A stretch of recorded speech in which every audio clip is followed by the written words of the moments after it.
All right, to discuss this further, I'm now being joined live from Washington, D.C. by Gabriel Noronha. He is a former special advisor for Iran at the U.S. State Department under Secretary of State Mike Pompeo and Executive Director of Polaris National Security. Gabriel, thanks so much for joining me here on the broadcast. How fragile, Gabriel, do you feel this ceasefire is, or how firm do you think it is at this point, as it's already been violated? And we're just a provocation away from anything else from spiraling out of control. At this point, how do you see it? Well, thank you for having me. You know, the first hours of any ceasefire are the most fragile because each side is the last strike in. Each side is trying to prove that they won the war and that they have the upper hand. And that's what we saw right after the ceasefire took place. But I think we're going to have several months, I think, of real ceasefire as both sides try to rebuild their arsenal. Israel needs to rebuild their aerial defenses, and Iran needs to rebuild absolutely everything in their military system. But what hasn't happened is the full and complete surrender by Iran of its nuclear program. Most of that infrastructure has all been destroyed, but Iran still has a stockpile of highly enriched uranium, and they seem to have the intent, and they certainly have not given away, their ability to go and break out for a nuclear weapon. Now, that is now over a year away, probably, but Israel is still probably going to have the interest of ensuring that Iran never achieves that. And so I think in the months to come, maybe 6 months from now, you'll see Israeli operations return to Israel, to Iran, to wipe out any new rebuilding efforts they have. Gabriel, now there are statements which have come in from Iran, the Iranian president particularly. He says that Iran is ready to resolve issues at the negotiating table.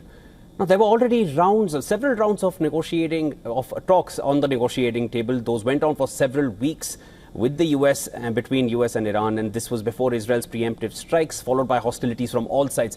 Does diplomacy still have a chance at this point, after all that we've seen in the last 12 days? Well, we're going to have to see how everything shapes up now. On the Iranian side, look, they've had all their leverage gone. They used to have massive amounts of centrifuges, a number of facilities, and very close positioning to a nuclear weapon. All that has been destroyed. So the question is whether Iran decreases the asks that it has provided to the West, and whether the West is willing to sort of see this issue go away entirely. I don't think we're going to know that for a month or so. I think, again, Iran has a choice to make.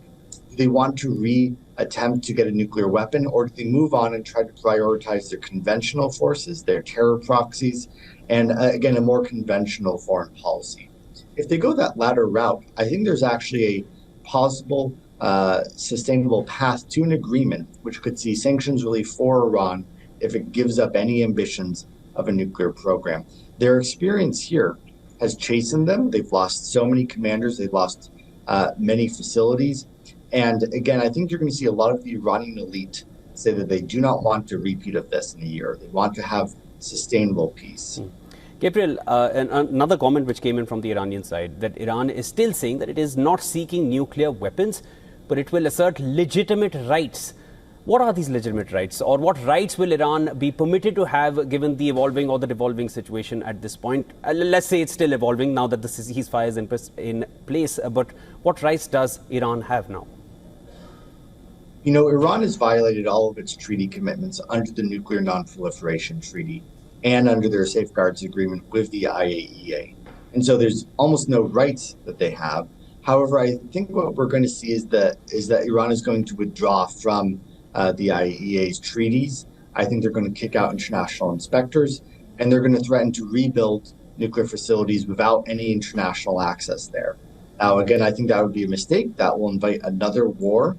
But it's the Iranians who are now going to say that because we have been attacked, we should abandon the fatwa that allegedly prevented a nuclear weapon, and we should proceed. Again, I think the question for the international community will be what kind of renewed sanctions and new penalties will they provide? The UN sanctions on Iran were set to expire in October of this year. The European powers have an opportunity now to restore those sanctions as a penalty if Iran chooses to withdraw from the IAEA's protection and to leave the nuclear non-proliferation. So I think that will be one of the major diplomatic challenges of the next few.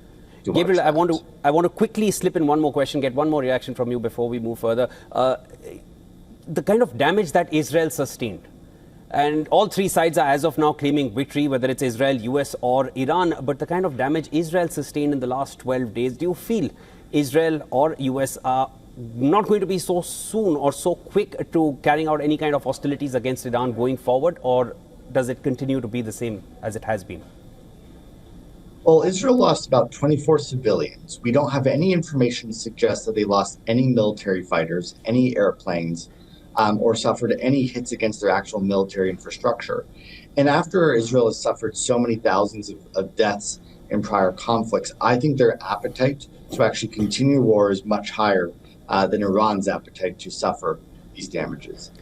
So again, I think Israel's willing to proceed here, and we'll see their willingness to do additional strikes. Israel's appetite for continuing the war has something that the entire world has already seen since 2023. And as you had rightly pointed out in your first reaction, that the initial hours of any ceasefire are the most volatile. So let's still remain hopeful that this ceasefire will sustain. That was Gabriel Noronha joining me. Thank you so much, Gabriel.